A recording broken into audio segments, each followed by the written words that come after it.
Hi. Okay. So now we're at part 10.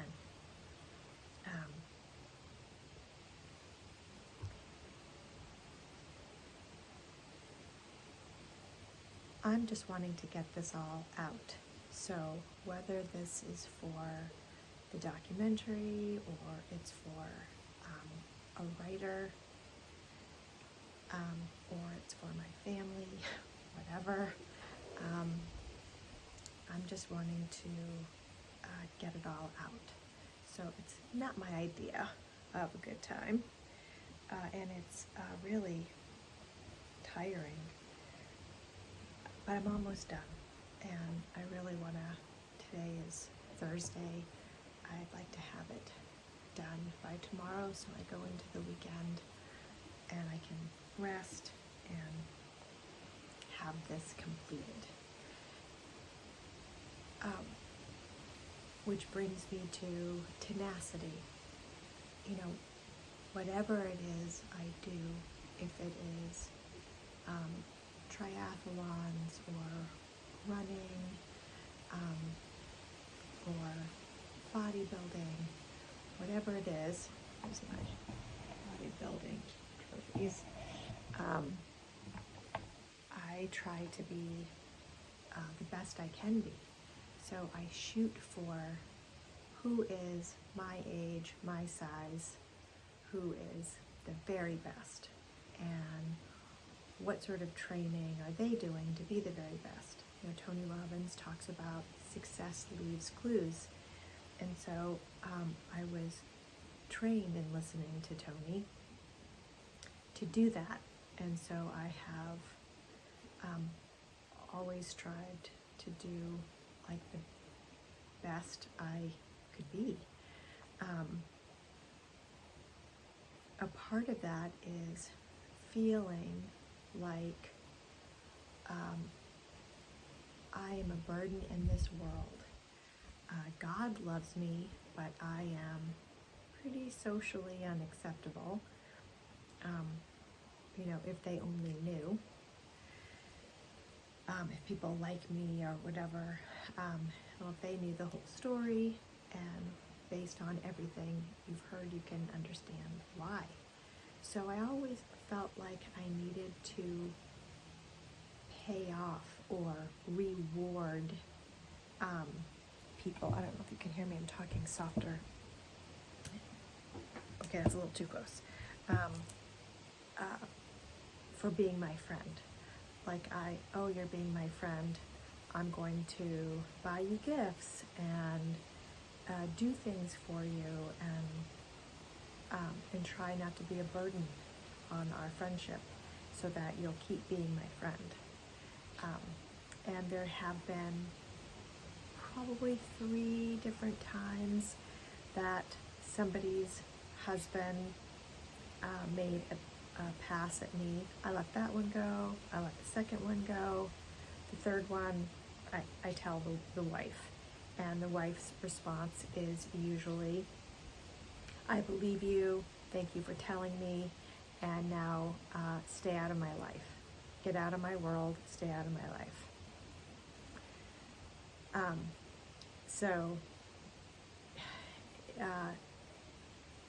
Learning how to be a human being has been an ongoing process. One of the things about living with Kathy is that the lesbians taught me so much because, you know, they were well-educated, amazing professional women, and they would say things like, Catherine, when you're walking down the sidewalk and you see a man and a woman headed your way, don't make eye contact with the man. Make eye contact with the woman. And that was so helpful, like concrete. This is what you do. That was just an amazing education. And I remember the women and I had gone on a hike, and we were in the car for a long drive. And I said, you know, you guys are intimidating. You know, you are just, you know, a doctor and a lawyer, you know, just amazing women. And the most well-educated woman there said, Beth, she said, I have spent my lifetime buried in books and high-level education so that I didn't have to deal with my feelings. You are so further along emotionally than I will ever be. And I found out years later that she shot herself in the car, and killed herself. So there you go. So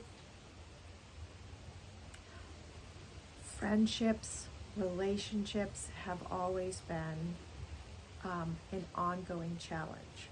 So I'm learning, I'm growing, but definitely an ongoing challenge. I did a few really cool things in my ongoing therapy. One of them was landmark education, and landmark education was really great. It was a process that really took Byron Katie's work called The Work, can be found on the website thework.com, where you question yourself. What am I feeling? And is that true? How do I know that's true? And then reversing it. So landmark education is that over a process. Very cool stuff.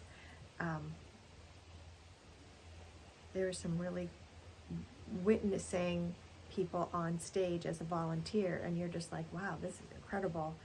And basically what it was saying in the Cliff Note version is, we have a story for everything. We have a story on what a relationship should look like, what friendship should look like, what kind of job we should have, how much money is acceptable, how much we should weigh, where we should live, how people should behave. Like, we have what is right, what is wrong. We have a story about everything, and the story comes from, I think, a little bit of karma in utero, like what's going on in utero. Is your mother stressed out? Is your mother angry? Like, what's going on? Is she using drugs, alcohol? So in utero, and some karma, and then your environment. And, what are you hearing and what's going on at that time? And like, none of it is from our truest now truth, right? Like, who am I right now? What do I believe really right now? And we never really stop and pay attention to those stories.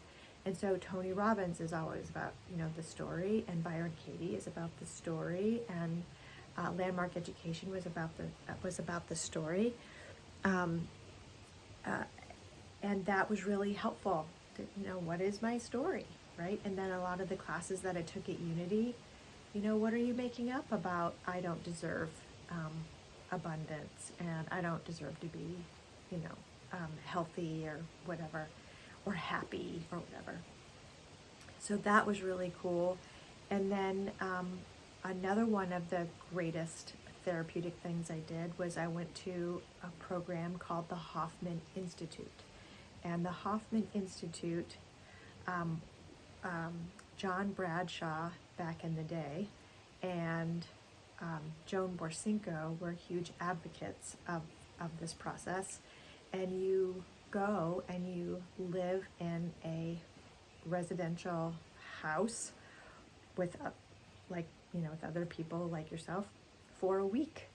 And all you do for that week is an experiential therapeutic experience to heal your childhood trauma, the issues that you have with your parents or surrogate parents.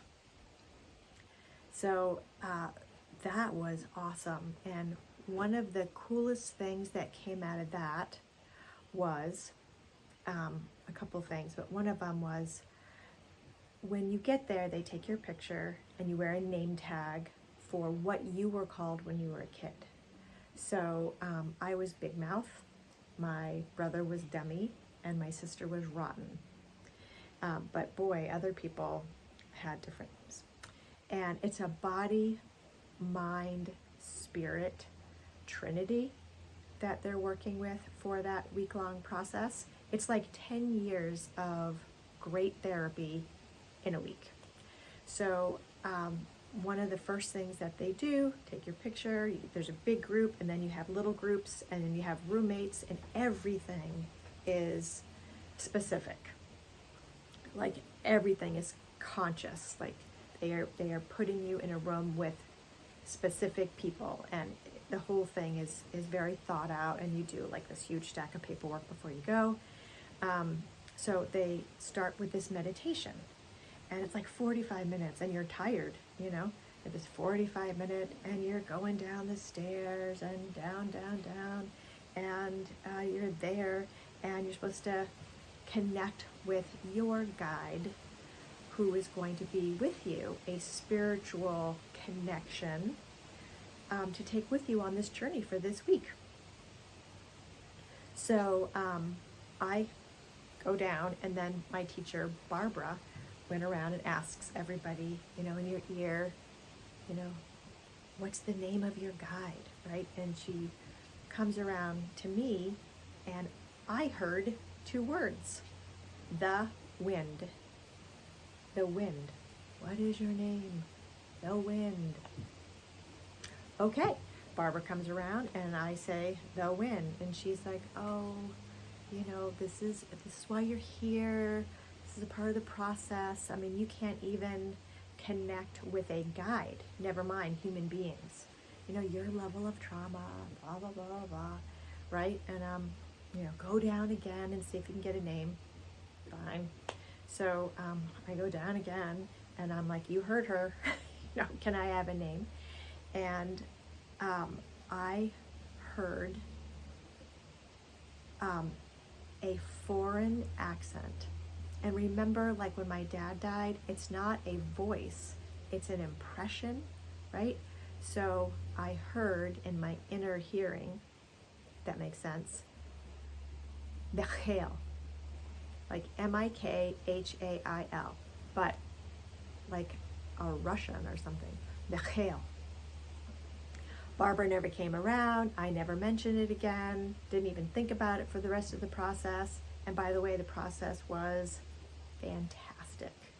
Just if anybody has issues with mommy and daddy or surrogate mommy and daddy, and you want to get her done versus, you know, hour of therapy every week forever, this is the way. It's an amazing, amazing process. So I get back to Overland Park, Kansas at the time, and I'm early for church, and I'm perusing the bookstore. They have the coolest stuff there, and I see a book on angels, and somebody told me that they thought the angel Raphael was behind me at some event, who's like 13 feet tall, and I'm thinking, why do I have Raphael? I don't know. So I see this book on angels. I wasn't familiar with angels at all, other than what that lady had said.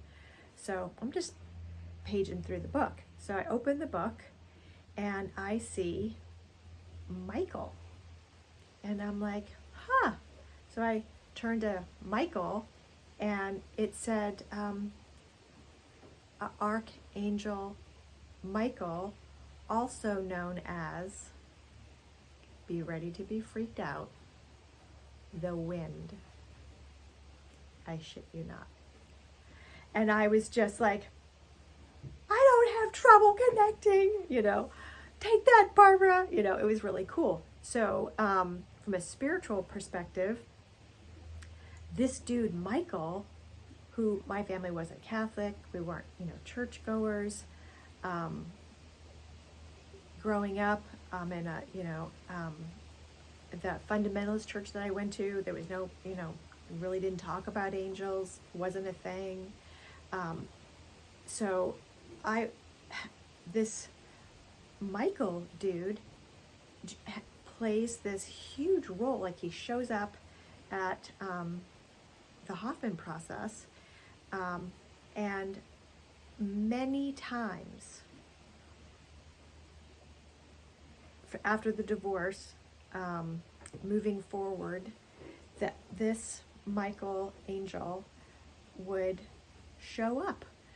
And it would show up like some random dude who, a stranger in a parking lot said, I see Michael with you. Or I'm walking through the woods, I'm in this trail, and on a tree is Archangel Michael little statue. Just would show up, right? It was just the weirdest thing. And what I knew about him was that he was a protector, and so I was like, great, please help yourself, man, please do. So there was lots of really cool spiritual things that would happen that that really helped. There's a writer, her name is Sonia Choquette, and her sister lived in my town in Kansas, well, a nearby town in Kansas. She lived in the fancy part. And I had a massage from her. Her name was Cookie. She was amazing. Did this like 2-hour lomi, your body is an island in Hawaii kind of thing. Very cool. And I found out about her sister, and I found out that her sister was hired by the White House, I don't know which president, to teach the lawyers intuitive skills to help them with their cases or whatever. And she was part of the whole Hay House thing and best-selling author and all that. And so she was coming to visit her sister and was going to do this intuitive skills workshop. And I felt like Bruce, who I was with at the time, had great intuition. So I gifted him, I gifted him some cool things. And one of it was I got him in a card game with Red Auerbach. He was a very famous sports dude. And I got him in for that. I think that was his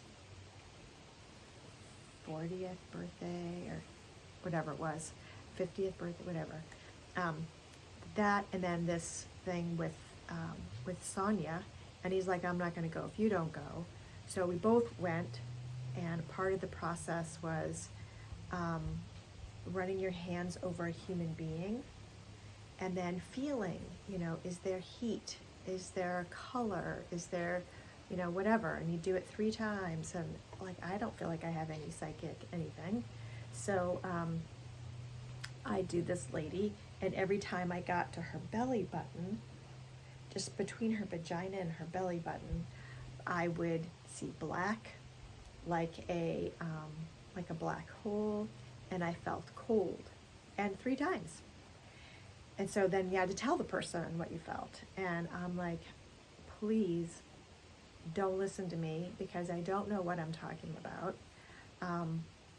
I don't. I'm here for my friend. So but I felt cold, black each time. And she said, I had an abortion 3 weeks ago. So what was cool about that was I learned to trust my own intuition more. I also had some takeaway skills, in doing the hospice work. You get drained, or you get around energy vampires, or like me, I'm so hypersensitive. I can tell if somebody's upset or hurting or whatever, and then I'm just compelled to like validate if something's really going on and then fix it. And so from that process, I learned to put a bubble around me, to not be drained. So I learned how to do that energetically, and I learned that I'm not responsible for fixing anybody around me, and that I can connect to my own inner knowing about if I sense something, when and where I say something, or at all, if I do it at all. So there was so many so many gifts, so many lessons. You know, my grandmother was very wealthy. I was the first grandchild and a girl, and she would take me to afternoon tea at the Four Seasons, or we'd go into the lobby of these beautiful places in Boston near where she lived in Winthrop. And so I never felt uncomfortable around opulence. I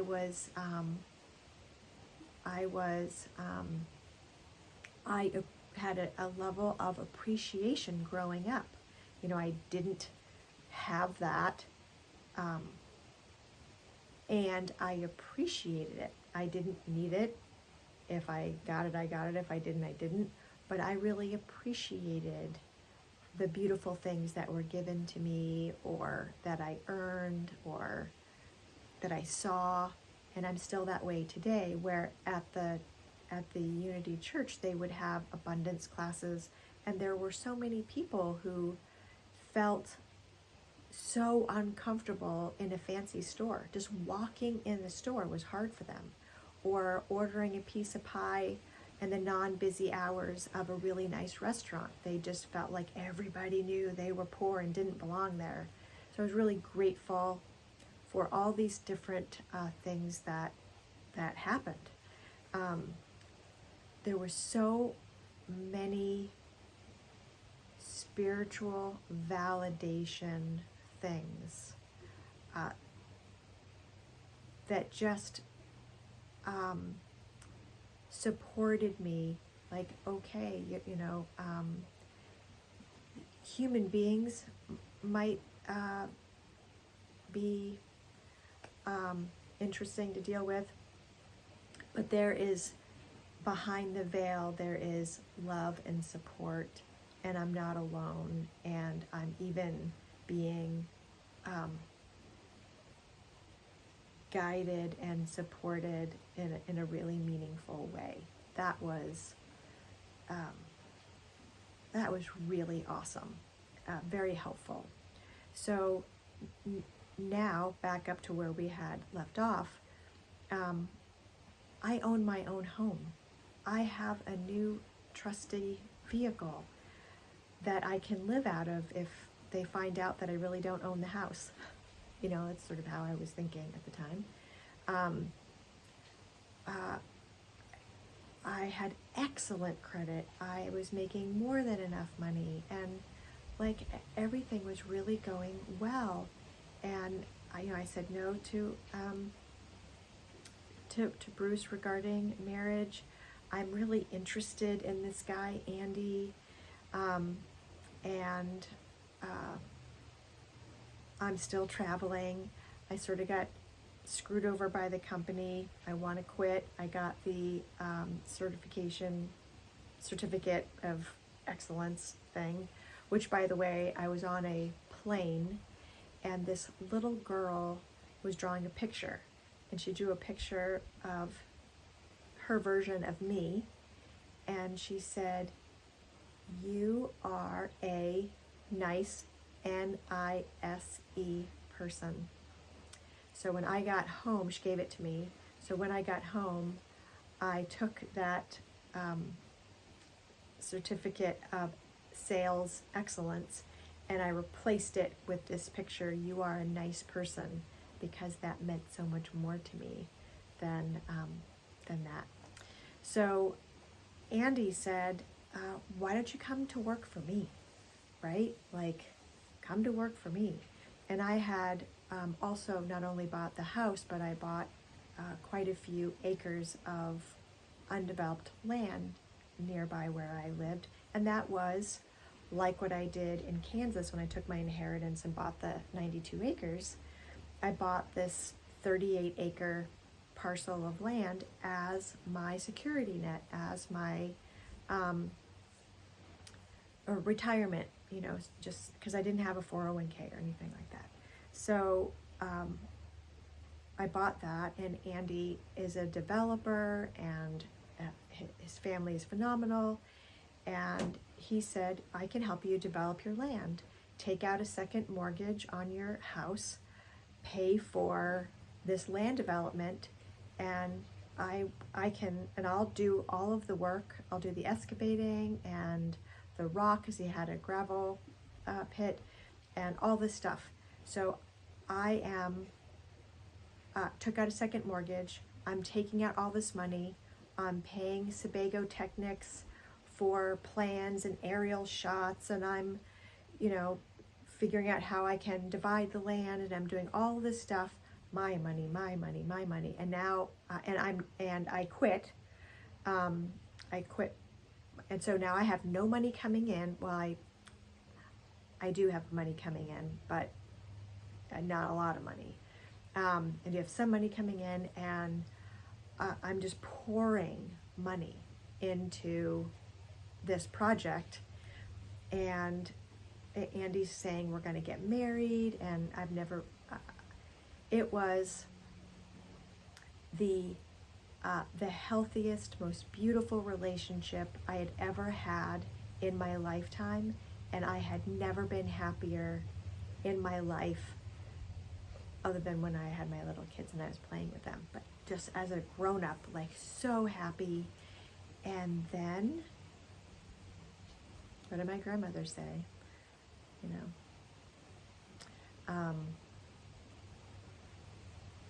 Andy, I had sort of built his ego up. We were really happy. He was really successful, and he decided to go to visit Cambodia. And the short story is, he went to Cambodia. He was a prince there.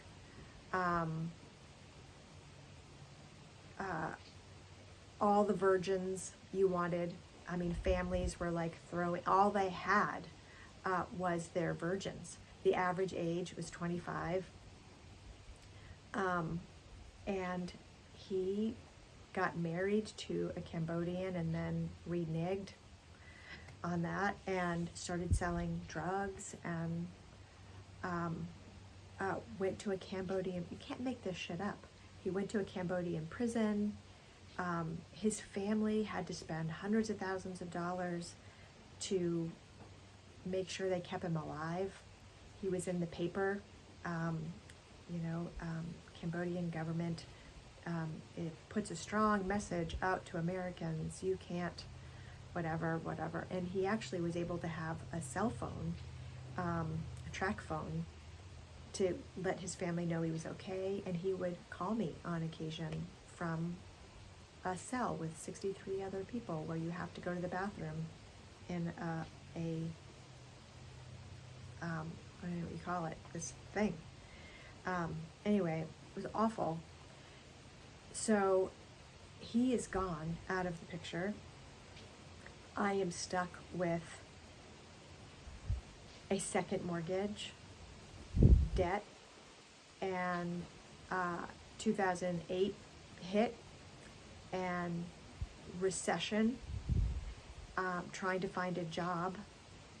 All I have is, the sales job, and I couldn't find any work here. And I was going to have to, I met somebody that I had already known, Nick Val said,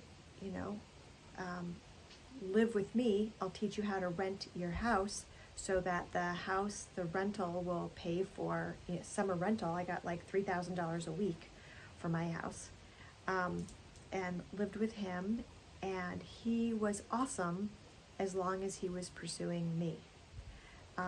The moment he had me, he pushed me away, and I'm like, welcome to fucking Crazyville again. And so that was short-lived. A few years, off and on. It was just, and then I get a job at this doctor's office. They're eye surgeons, and they want to go into the skin business, so they opened up a skin place, laser surgery and all this stuff, but they didn't know how to run a business. they were doctors, and so they hired me to be the business manager. And the lead doctor was recently divorced and did not know me, and over a Caesar salad tells me that he's in love with me and wants to marry me. And I'm like, dude, this is our off again with Nick. And I'm like, I need to close this door. I'm like, no, you need to spend a year being single and date a black woman and an Asian woman and a tall woman and a short woman and like have threesomes and like live life before you take one person.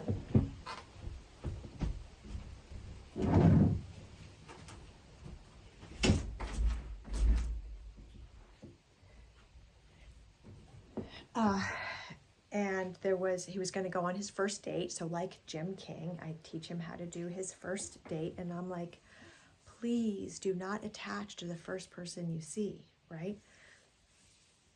And I start getting, I'm careful of time, I start getting harassing emails from this weird email account saying that basically gold digging whore. And I'm thinking, who is it? Like I was getting these mean bully. I was getting bullied. And I'm like, what the heck? But I just sort of, I didn't know who was doing it, but how weird. And I was really heartbroken by Andy and then Nick. It's just like we could have had such a great relationship. He turned me on to triathlons.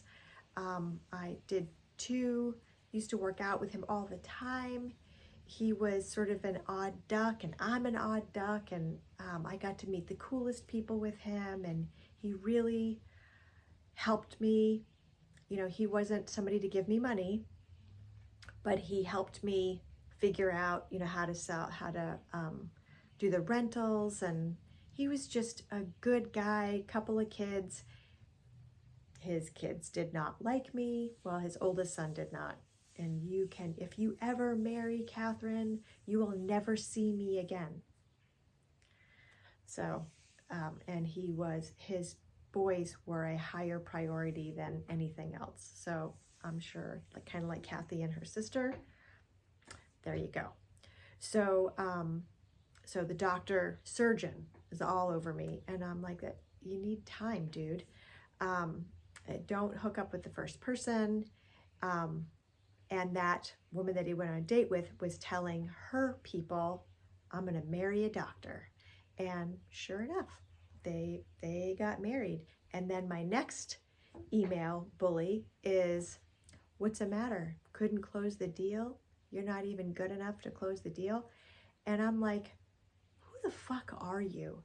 So I reach out to the sheriff's department, and they subpoena Google for the IP address, and it is some very wealthy people that was a part of our triathlon group, and it was coming from the owner's computer. He later died of cancer, but what the fuck? So anyway, so I'm sort of done with men and trying to figure out what the heck I'm doing. And right after that, this lady calls me and says, an acquaintance, and says, God told me to introduce you to this guy, Lee. Okay. So I meet Lee. He's this little guy, and I am really pressed trying to figure out why God wants me to meet Lee, because I'm not seeing it. He tells me he has a tiny penis. He tells me if we're going to have sex, we need to do it right away because the anxiety really builds up in him. That was a new line.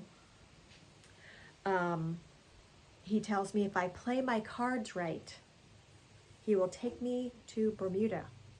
If I play my cards right, he'll buy me a mink coat. If I play my cards right, and the most competitive guy ever, right, is hugely competitive. So I have debt. I don't want anybody to foreclose on my house. I need to, I am struggling. I am struggling. And he is like throwing money at me, right? And survival, I am back in survival mode now. I am back in survival mode. And he offers to help me out, and he gives me some money. We go to Kansas together. He has a client there. I have kids there, so we see the kids. He gives me money, and this is important. He wants to take me to, and we drive around. We see some houses, like he's thinking about buying this house or that house, and I am living in a tent in the property that I own near my house. I am renting out my house, but my last renters are happening. It was October. And he's like, you should spend the night at my house. And I'm thinking, dude, I am not going to spend the night at your house. I don't want to be. He's the kind of guy that if he does anything for you, he's never going to let you forget it. And he's driving me crazy. And he's my only link to help, right? I rarely hear from Andy, Nick. I'm just frustrated. Yeah. So he's going to bring, this is important, he's going to bring me to see his friend.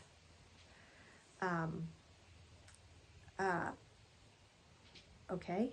And the drive from his place to his friend's place, his friend Charlie, and he's going to bring me to his friend's place, and the whole way up, he's telling me the guy is a drunk, his business is going under, that he is the insurance guy for Charlie, and by the way, he's talking about himself. I'm a vice president, I have this amount of money, I have this, I make this amount of money, I'm worth this.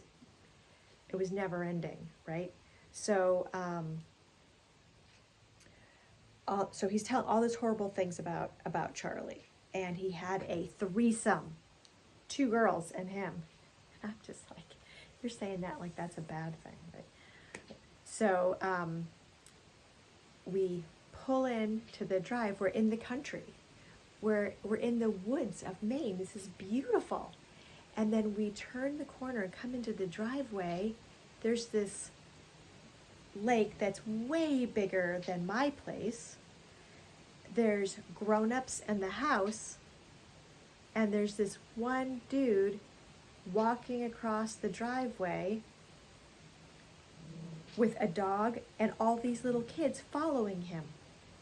So he had just taken the boys out 4-wheeling in the Jeep, and he's getting ready to take the girls out frog hunting on a wild boat ride. The second I see him, I think to myself, God, this is what I'm talking about. Somebody who loves kids, still has a playful spirit, is the Pied Piper of animals and children. Good-looking, mature guy. I didn't think guys were interesting till they were over 50. ever. 13, I didn't think they were interesting until they were over 50. So, and then Lee says, "That's Charlie." Does not look like a loser to me. And so we go on the boat ride, and he is so cool. Like, so cool. Like, why am I dating Lee? I need to be dating somebody like Charlie. I mean, the house wasn't that great. It wasn't fancy, but it was in the woods and on a lake. And he's great with kids and animals. And he was funny. And he was real, right? I just thought he was cool. So we leave. And now it's around Thanksgiving time. And I don't know how much more I can take of Lee. I'm just trying to, sort of like Tarzan, you don't want to let go of one vine till you have another. I need to get a job. I've got to figure this out. So I'm trying to do personal training, exercise, trying to teach people, get that business going. And my mom calls me and says, and I missed that point. We're at 41 minutes. While I was at the house, my mom,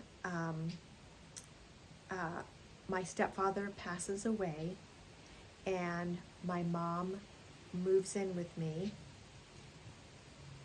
against my will, moves in with me for maybe 5 months, something like that, until she finds a guy up north, and then as soon as she doesn't need me anymore, she's done. So fine. So now I haven't seen her in a couple years. Now I get this call at the time that I'm dating Lee, and she's like, "Yeah, I've got something going on with my neck. I've got a little something. I'm gonna come down, it's like an hour or so down, and will you go with me to the doctor?" I said, "Sure." We go into the doctor. The doctor looks down her throat. He's like, "You have stage 4 cancer. I can see a tumor in your throat. I can see one on your tongue. You need to get your affairs in order, because if the cancer doesn't kill you, the treatment will, because it's a bitch. It is aggressive."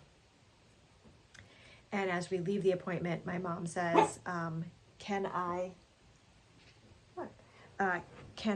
die in your home?"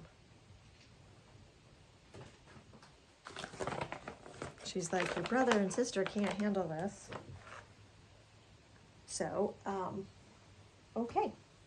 So mom moves in, and she's with me for 10 months, but she moves in with me, and I don't want to break up with Lee over a holiday. Don't want to, Thanksgiving, Christmas, I can't take it anymore. I obviously haven't serviced him well. There was a lot of really cheap gifts that weren't thoughtful. It was just, if I would have given more blowjobs, the gifts definitely would have been better. And it wasn't about the gifts. It was just like, you are so, it didn't matter about the gifts. I just had it. So I wrote him a letter. "It's me, it's not you." I took every gift that he had ever given me, because I don't want him to come back, that he had given me. And I went to his house. I knew he was going to be over his daughter's house. Went into the garage, and I put everything in there and broke up with him, and then started the 10-month journey of taking care of my mom while she had cancer, which was a whole nother journey. And the amazing grace was, one person called me about personal training. I had cards everywhere. One person.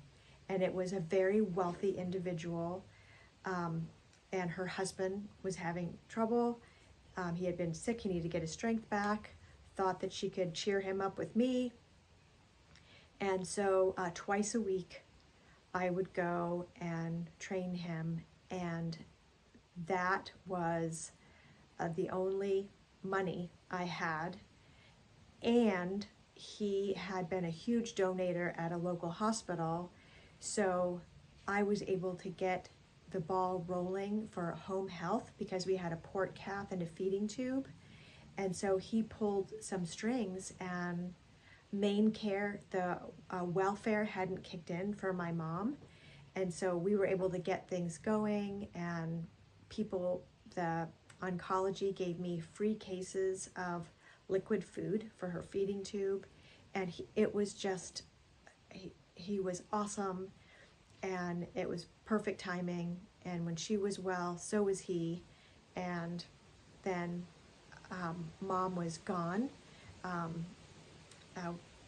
She went back with that guy up north. A whole other story. And I start calling all the Charlie Wilsons in the phone book trying to find that guy, right? And then I chose to be devious and reach out to Lee, and he got all excited because he was telling everybody I was the one. And I'm like, no, I don't want to date you. I just want to be friends. By the way, how's your friend Charlie Wilson? Not asking for me, but I have a friend who is a yoga instructor. I thought that might make a nice couple. This was after I had called every Charlie Wilson in the phone book. And little old ladies are saying, you don't want my husband, honey. He's 93 and has a prostate issue, you know. So in order to find Charlie, I had to be devious with Lee. And I was able to connect with Charlie. Charlie happened to answer the company phone. He didn't give me Charlie's cell phone. He gave me his office phone. And Charlie answered the phone. And I said, I don't know if you remember me, but I've thought about you a million times. And I don't know if there's any chemistry back and forth. My mom just went into remission. I'm just saying, if you have any events at the lake where you've got people, I'd love to come. I'd love to get, out, that sort of thing. And Charlie was pretty cool. Charlie called Lee and said, hey, I'd like to date her if you're over it. And yes, I'm over it. And so Charlie says, sorry, I can't date you. He's not over it. But and then I talked him into, like, we're grown-ups. Hello, I'm 47, you're 52. And I have been with Charlie now 12 years. But what happened next? So now we are the last 12 years of my life. So we are almost done. And I'm going to stop because it takes forever to upload if I go any longer. So what is about to happen now is just incredible.